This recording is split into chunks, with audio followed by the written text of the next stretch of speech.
O, Negro, anong balita kay Shia? Madam, kailangan na pong operahan si Shia. Siya nga pala, madam. Baka pwede po umiram ng pera. Kahit ikaltas niyo na lang po sa sahod ko, linggo-linggo. Ah, ganun ba? Kawawa naman si Shia. Siya nga pala, Negro. Magkano ba yung hihiramin mong pera? Madam, baka pwede po akong mangiram ng 30K. Sigurado naman po ako na mababayaran ko yun. Sige, Negro. May tiwala naman ako sa'yo eh. Sige na, hintayin mo na lang ako dyan. Sige po, madam. Buti na lang. Mabait si madam. May nalapitan agad ako.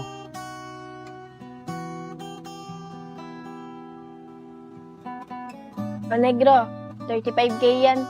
Dinagdagan ko na para dagdag tulong din kay Shia. Madam, maraming salamat po talaga dito ah. Tsaka hayaan mo, madam. Hindi ko po kayo tatakasan at mababayaran ko po to. Sige na, Negro. Dalhin mo na kay Shia yan. Kasi alam ko kailangan na ni Shia yan. Sige po, madam. Maraming salamat po ulit. Dito na po ako.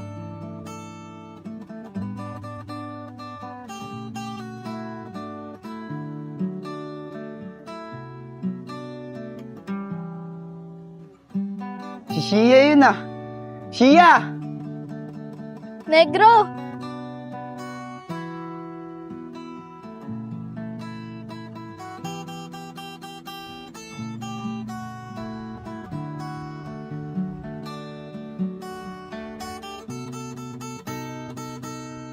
Shia! Magaling ka na. Kinikilig naman ako sa siya'y nalalaki. Tipong ligaw tingin, huwag mong kausapin na pipipi. Negro, ano yung sinasabi mo? Wala naman akong sakit ah. Di ba Shia? Nasa ospital ka? Ay naku, Negro, hindi kita maintindihan. Di palin na nga Shia. Basta ang mahalaga, magaling ka na. Pero over ka, hindi makuha sa lambing. Kahit patwirams na tulad ko'y mababato rin. Negro, maupo muna tayo. Siya nga pala, Negro. Wala ka bang gusto sabihin sa akin? O Shia, ano naman ang sasabihin ko sa'yo? Halos lahat, nasabi ko na. Ay naku, Negro. Napaka-slow mo talaga. Ano gusto mo? Ako pa manligaw sa'yo? Maaari bang malaman ko kung feel na feel mo nang sabihin, sana ay sabihin na ito. Bakit Shia? Kung gusto mo, ligawan kita. Di ba nga, sabi mo, magkaibigan lang tayo. Eh di kung ayaw mo, okay lang. Yan ka na nga. Wait lang Shia. Sigurado ka ba sa sinasabi mo? Request ng puso ko'y ikaw. Kung tamimik ka diyang ako na ang maliligaw. Bakit? Mukha ba ako nagbibiro? Napaka-torpe mo kasi, Negro. Sige Shia, manliligaw na ako ngayon. Sino pa ba nga ayaw? Sa ganda mong yan. Maaari bang malaman ko kung feel na feel mo nang sabihin, sana ay sabihin na ito. Sige, Negro. Sinasagot na kita. Simula ngayon, magjawa na tayo. Request ng puso ko'y ikaw. Kung tamimik ka diyang ako na ang manliligaw. Sige Shia, wala nang bawian yan ah. Maaari bang malaman ko kung feel na feel mo nang sabihin, sana ay sabihin na ito.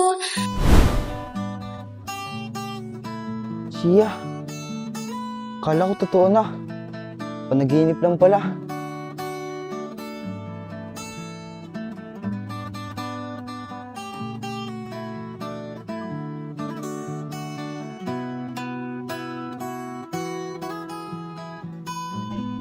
Ate Kim, ano pong balita kay Shia? Negro, kailangan ng operahan si Shia bukas. Baka pwede, ikaw na muna magbantay sa kanya. Gagawa lang ako ng paraan para makompleto yung pera. Ate Kim, huwag na po. Ate Kim, 35,000 yung kulang. Ito po. Negro, saan galing yan? Malaking pera yan ah. Pero di bali na. Malaking tulong to para maoperahan na si Shia. Huwag niyo na pong isipin yan kung saan ko kinuha yan. Ang malaga, gumaling na si Shia. Maraming salamat, Negro ah. O sige na, asikasuhin ko muna yung mga gamit ni Shia. Ikaw na muna magbantay sa kanya. Ate Kim, huwag na po. Ako na po ang kukuha ng gamit ni Shia. Kasi alam ko naman po na kailangan ka ni Shia. Negro, sobrang bait mo talaga. Sobrang laki na natulong mo sa aming magkapatid. Maraming salamat. Tsaka Negro, baka pwede, kunin mo kay Shia yung mga damit tsaka pajama. Ayun kasi yung pinakakailangan niya eh. Sige na po, Ate Kim. Alis na po ako para mabilis na po ako makabalik dito. Sige Negro, mag-ingat ka ah. Babalik na ako doon, baka hinahanap na ako ni Shia eh. Sige po.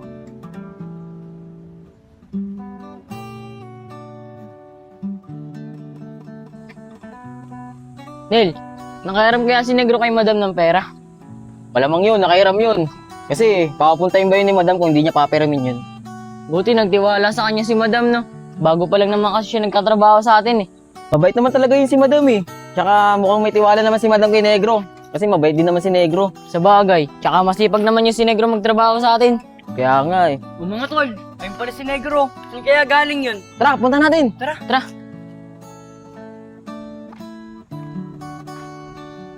Papagpahinga muna.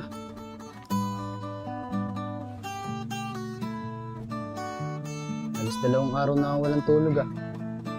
Pero ayos lang. Basta ang malaga, maoperahan si Shia. Negro! Uy, Negro! Ang ginagawa mo dito? Kala ko taga-angulo ka. Tara, dito muna tayo.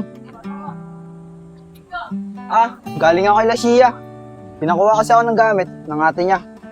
Ah, kaya pala. O Negro, kamusta na yung kaibigan mo? Or, kailangan na talaga opera ni Shia. Kaya nga naghahanap pa ako ng pera eh. Bakit Negro? Hindi ka ba pinahiram ni Madam? Pinahiram niya ako, Tin. Sobrang bait nga ni Madam eh. Dinagdagan niya pa. Yun naman pala Negro eh. O bakit? Kulang pa ba yung pinahiram sa'yo ni Madam? Or, sakto na yung pera. Iniisip ko lang, paglabas ni Shia, wala kami pambili ng gamot niya. Sige Negro, paperamin kita. May 3,000 pa naman ako dito eh. Basta, sigurado yung may babalik mo ah. May tiwala naman ako sa'yo eh. Sige, Por. Maraming salamat ah. Kaya mo, Por, babayaran ko to. Pag nakabalik ako sa trabaho, mag-overtime ako. Sige na, Por. Dito na ako. Para mabigay ko na tong pera sa atin ni Shia. Sige Negro, mag-iingat ka ah. Dito na muna kami. Tara Justin, Pongpong. Tayo dun sa court. Baka may makalaban tayo dun.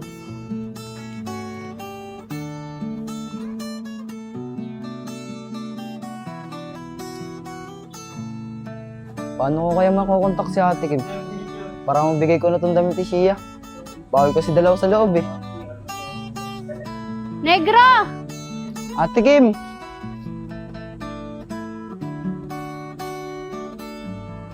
Negro, pasensya ka na. Kanina ka pa ba dyan? Si Shia kasi, sumasakit na naman yung ulo. Okay lang, Ate Kim. Ito na po yung gamit ni Shia. Oh. Nga pala, Negro, tuloy na bukas yung operasyon ni Shia. Ang gusto ko, ipagdasal natin siya para maging matagumpay yung operasyon niya. Ate Kim, naniniwala naman po ako kay Shia na kayang-kaya niya yun. Sige na po, Ate Kim. Dali mo na kay Shia para makapag-bihis na siya. Sige, Negro, babalitaan na lang kita bukas. Sige po, Ate Kim. Dito lang po ako. Para pag may utos kayo, nandyan lang po ako. Ay nako, Negro, hindi ko alam kung paano kita pasasalamatan sa ginagawa mo kabutihan sa amin ng kapatid ko.